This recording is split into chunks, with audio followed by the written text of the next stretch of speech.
Get out of here, you worthless daughter-in-law! Why are you still living in our house? Yeah, you're just in the way.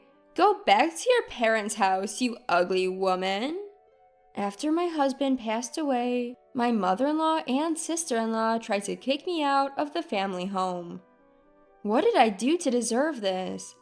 I've been contributing $2,000 every month to the household. Fine, if you feel that way, I'll leave. Don't blame me for what happens next. My name is Maya. I'm 33 years old. I met my husband Tom at the bank where we both worked, and we got married. We both loved going out for drinks, and our dream was to open a small restaurant someday. For now, we're saving up for that dream, living with my mother-in-law in the family home.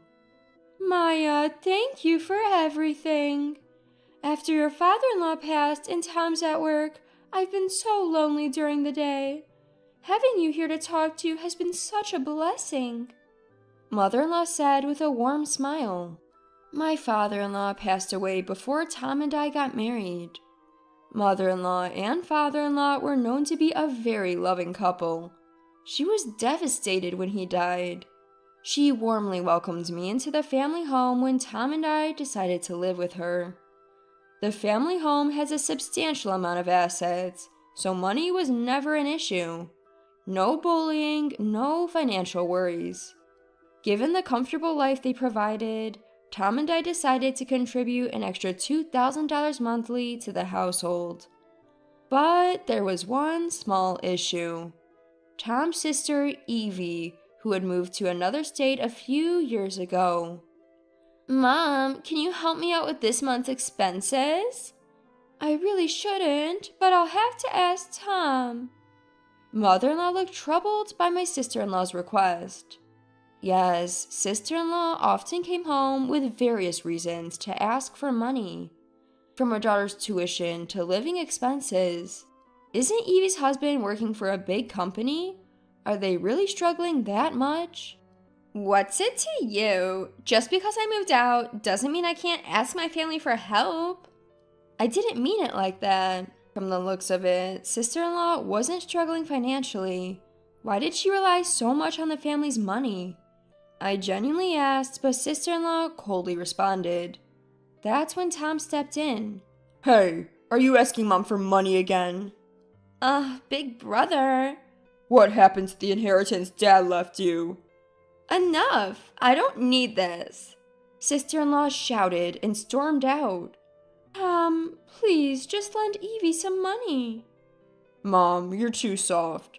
Remember when she lied about her daughter's English classes and used the money for a trip? I can't trust her.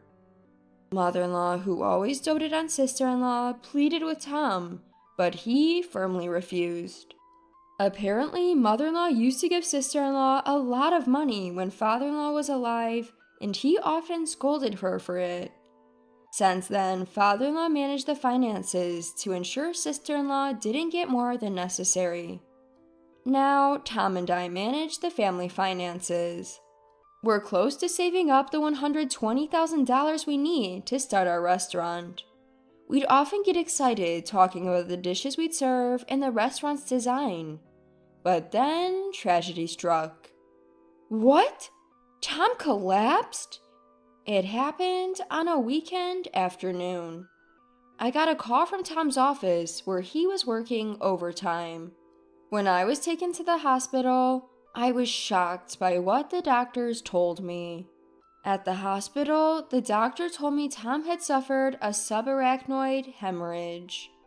Thankfully, he survived, but he was in a critical condition. Even in that state, Tom tried his best to talk to me. Maya, I'm sorry. It looks like our dream of a small restaurant won't come true. What are you talking about, Tom? Let's go back and start our business. We've saved enough money. Holding my increasingly frail husband's hand tightly, I tried my best to encourage him. There's something I want to tell you while I still can. What? What is it? The story he shared was beyond my wildest expectations. A few days after that conversation, Tom passed away. After the wake and funeral, I finally had a moment to reflect on my memories with Tom. During this time, my mother-in-law made a suggestion. Maya, you can move out of this house. Live your life and find happiness. My mother-in-law's proposal was out of concern for me. Honestly, with Tom gone, there was no obligation for me to live with mother-in-law. But leaving mother-in-law alone in such a big house worried me. Mother-in-law has been so down since Tom passed away. If I leave, she might follow him. Imagining the worst, I decided to continue living with mother-in-law. Thus, our life together began. At first, the absence of Tom was palpable, but as days turned into weeks, we both found peace. I consistently contributed $2,000 a month for living expenses. With Tom's pension, it was more than enough for both of us. Thanks to this, we barely touched the family's assets. Those assets were saved for any unforeseen circumstances concerning mother-in-law. Maya, this house is filled with memories of Tom and his father. I don't want to leave. I hope we can continue living together. Mother-in-law said with a warm smile. Our life was peaceful and modest. I thought it would continue like this until that day. Maya, can we put Mom in a care facility while she's still healthy? This call came a few months after I started living with mother-in-law. It was from my sister-in-law, Evie. This was our first conversation since Tom's funeral. When I asked what she wanted, Evie said, "The facility has a great reputation and rarely has vacancies. Maybe now's the time." It was sister-in-law's suggestion to put mother-in-law in a nursing home while she was still healthy. I can't proceed with this without mother-in-law's consent. And I can't just hand over the money Tom and I worked so hard to save. If you're serious, come here and discuss it. Angry, Maya hung up, hoping I would back off. But things didn't go as smoothly as I hoped. One day, I received a sudden business trip request from my company. Mother-in-law, I'm sorry, but I'll be away for a few days. Please call me if anything comes up. Thank you, Maya. Don't worry about me, just focus on your work. Recently, I had a nagging feeling that my sister-in-law, Evie, was targeting my mother-in-law's house. But with work calling, I had to push those feelings aside and head out on a business trip. Little did I know what was to come. The day I returned from my trip, I opened the front door to find unfamiliar women's shoes. Evie, welcome back from work. The woman who greeted me from the living room was none other than Evie. What brings you here so suddenly? Well, I wanted to discuss something important. I walked into the living room, suspicious of Evie's flattery, only to find my mother-in-law glaring at me. I took a seat, trying to understand the tension. Maya, is it true you're trying to put me in a care facility? What? What are you talking about? My mother-in-law asked me this at the beginning of the conversation. I have doubts about that question. I came to ask her directly today. I can't believe you'd force such a decision. Evie said, taking my mother-in-law's hand. My mind went blank. Why is this being pinned on me? It was Evie's idea. As I sat in shock, my mother-in-law continued her accusations. I told you I won't leave this house, and yet you're trying to kick me out, you traitor. The loving gaze I once knew was gone. I was at a loss for words, realizing she fully trusted Evie now.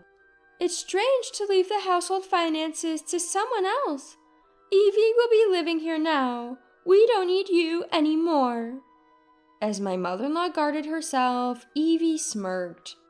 Oh, by the way, that branded necklace in your room, I sold it for a pretty penny. Stunned, I rushed to my room, finding traces of someone rummaging through my things. The necklace? Could it be?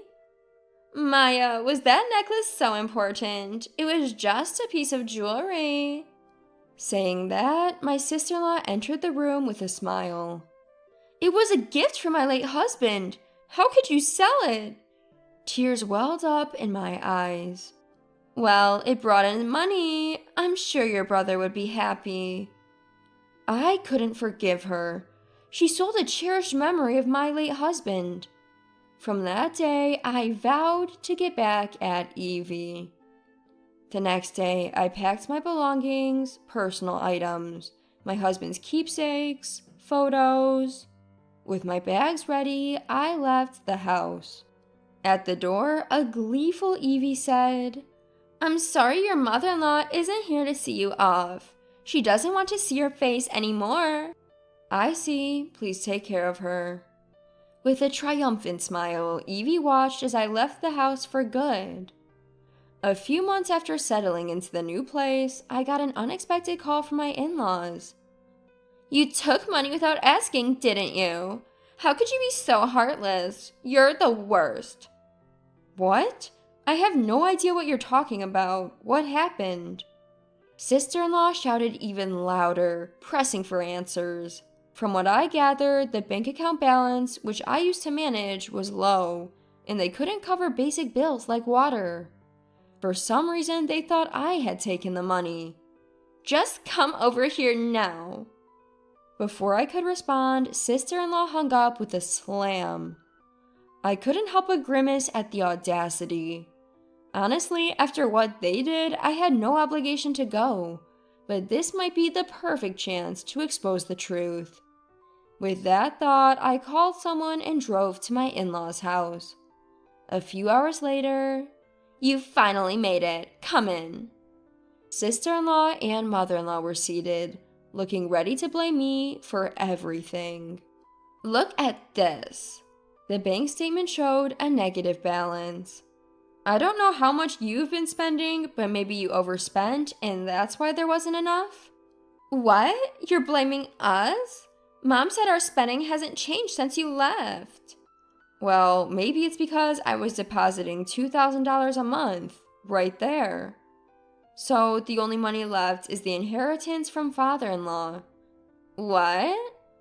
When I left, there was nearly $20,000 in that account. Sister-in-law stared at the bank book in shock. My mother-in-law quickly turned to sister-in-law. Evie, what did you do? Did you buy something? You've been giving money to that guy you met on that dating app, haven't you? I interjected, cutting off their conversation. Do you have any proof? Here's your proof. I presented a photo of Evie with a flashy young man. Mother-in-law stared at the photo, speechless. How did you? My husband had it. He thought it might come in handy someday. Turns out my late husband had been investigating sister-in-law's financial habits for a while. He even took the photo himself. Their relationship seemed to have been going on for some time. Why, Tom never mentioned. Mother-in-law murmured in shock. He didn't want to worry you. He hoped he could convince Evie to change on his own, though that wish never came true. I can't believe. Mother-in-law's face turned pale, and she turned to sister-in-law. What's going on, Evie? The only inheritance left from Dad is in this account. Then the doorbell rang. Oh, looks like they're here. I'll get the door. The others looked at me, puzzled. I led the visitor into the living room. What? Owen? Evie, what have you done? The man I brought in was Owen, sister-in-law's husband. Maya called me over, said there was something important. What's this photo about? Owen glanced at the photo, then questioned sister-in-law. What? This is photoshopped. I would never do something like this. Really? Like when you lied about needing money for our daughter's education? I heard everything thanks to Maya's call. Owen held up his phone. Yes, he had been listening to our conversation. If Maya hadn't told me, I wouldn't have known about your actions so soon. I reached out to Owen a few days after leaving my in-laws' house. Owen, who had been suspicious of sister-in-law's spending habits, was more than willing to discuss her with me. I showed him a photo and revealed everything sister-in-law had done to me. After hearing from Maya, I looked into you. You were even having an affair with the guy you met from a dating app. I overlooked some things, thinking maybe you were stressed from parenting, but an affair? I can't deal with you anymore. Let's get a divorce. I don't want that. Please, think it over. Sister-in-law sat down, tears streaming down her face. Later, Owen told me they had divorced. During the divorce, their daughter said, I want to be with Daddy. Mommy always goes out with men and doesn't make me dinner. I don't like it. This revealed sister-in-law's neglect towards her daughter. Owen got custody. Apparently, sister-in-law had mostly abandoned her daughter to meet the man from the dating app. The money she gave him and the luxury items she bought for herself were all borrowed from Owen and the in-laws. The borrowed amount kept increasing over the years, becoming an unmanageable debt. I decided to cut ties with them for good. A few months later, I opened a small restaurant. Of course, with the startup money from my husband. Thankfully, the old-fashioned small restaurant, which was my late husband's dream, is thriving. I've been so busy that I almost forgot about sister-in-law and her antics. But then, one day, welcome to mother-in-law? To my surprise, an unexpected guest visited my restaurant just after opening in the evening. It was mother-in-law, looking a bit worn out. Maya, I'm truly sorry. I was deceived by Evie and treated you so poorly. Mother-in-law, please lift your head. Where are you staying now? She slowly began to share her story. She had sold her house to pay off sister-in-law's debts. She was about to move to an apartment in another state with sister-in-law. She wanted to apologize to me before leaving the area. The once prickly mother-in-law was nowhere to be seen. She seemed genuinely remorseful. Seeing her like this, I made an offer. Mother-in-law, would you like to live with me? What? Why would you offer that? After everything I said to you? Yes, mother-in-law had said some hurtful things to me, but she was just deceived by sister-in-law. It wouldn't be right for her to spend her golden years with a debt-ridden daughter. I'm sure her late husband, father-in-law, wouldn't want that either. If you feel you've wronged me, could you help me out? I've been looking for some extra hands. And so, mother-in-law and I decided to start fresh. There might be challenges ahead, but I believe father-in-law and my late husband are watching over us. With that faith, we began our journey towards a new future.